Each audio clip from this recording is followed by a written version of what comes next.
Assalamualaikum warahmatullahi wabarakatuh. Pada kali ini kita akan membahas mengenai pengamatan biologi pada cara kerja enzim. Oke, sebelum lanjut, perkenalkan nama saya Ayhaifa Puspitasari. Dalam praktikum ini saya dibantu oleh rekan saya yang bernama Hasni Radwatul Awaliyah dan Regina Al-Habsania. Kita lanjut ke pembahasan. Yang pertama ada teori enzim, mencakup pengertian enzim, komponen enzim, sifat enzim, dan faktor yang mempengaruhi kerja enzim.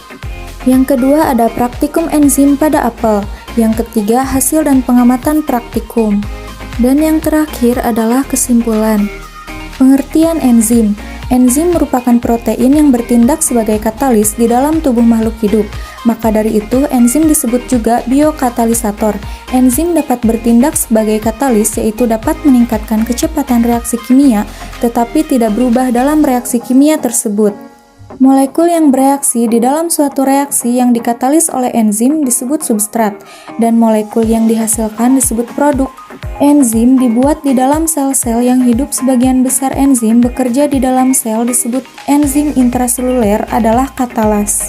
Beberapa enzim dibuat di dalam sel kemudian dikeluarkan dari dalam sel untuk melakukan fungsinya, disebut enzim ekstraseluler.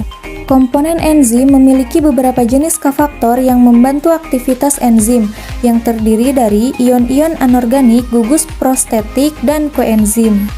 Selanjutnya ada sifat-sifat enzim sebagai biokatalisator. Yang pertama ada enzim adalah protein. Lalu enzim bekerja secara spesifik. Enzim berfungsi sebagai katalis. Enzim dapat bekerja secara bolak-balik. Dan yang terakhir adalah enzim hanya diperlukan dalam jumlah sedikit. Faktor-faktor yang memengaruhi kerja enzim. Yang pertama ada suhu, yang kedua ada pH atau derajat keasaman, yang ketiga ada aktivator dan inhibitor, yang keempat konsentrasi enzim, dan yang terakhir ada konsentrasi substrat.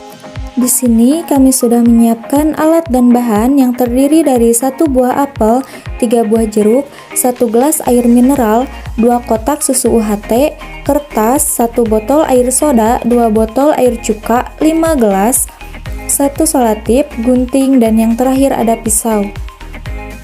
Selanjutnya kita masuk ke tahap penuangan air jeruk, air mineral, air cuka, air susu, dan air soda.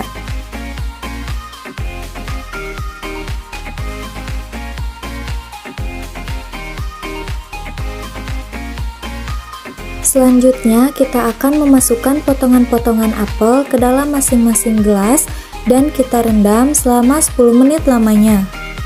Setelah direndam, kita tiriskan potongan apel ke atas piring dan tunggu selama 24 jam. A few moments later.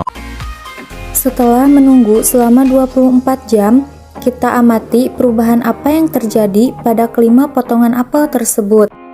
Jadi, perubahan yang terjadi pada potongan apel yaitu pada air jeruk tidak ada perubahan, jika ada pun perubahan itu hanya sedikit. Selanjutnya, pada apel yang berada di dalam larutan air mineral terjadi perubahan warna dan perubahan pada tekstur kulitnya. Selanjutnya, air cuka. Pada air cuka ini ada perubahan yaitu perubahan warna daging buahnya kehitaman dan kulitnya juga semakin kisut. Kemudian, pada air susu tidak ada perubahan pada warna dan tekstur kulit. Yang terakhir, air soda terjadi perubahan warna pada daging buahnya dan pada kulit. Alhamdulillah, tidak terasa sekarang kita sudah ada di ujung pembahasan yaitu kesimpulan. Warna yang kecoklatan pada buah apel disebabkan oleh pengaruh aktivitas enzim polifenol oksidase atau PPO, yang dengan bantuan oksigen akan mengubah gugus monofenol menjadi O-quinone. Inilah yang membentuk warna coklat. Kenapa pada apel tidak mengalami perubahan? Karena air jeruk dapat mengubah enzim tersebut karena air jeruk memiliki vitamin yang sama dengan apel. Keasaman perlakuan tidak berpengaruh pada reaksi pencoklatan enzimatik pada apel.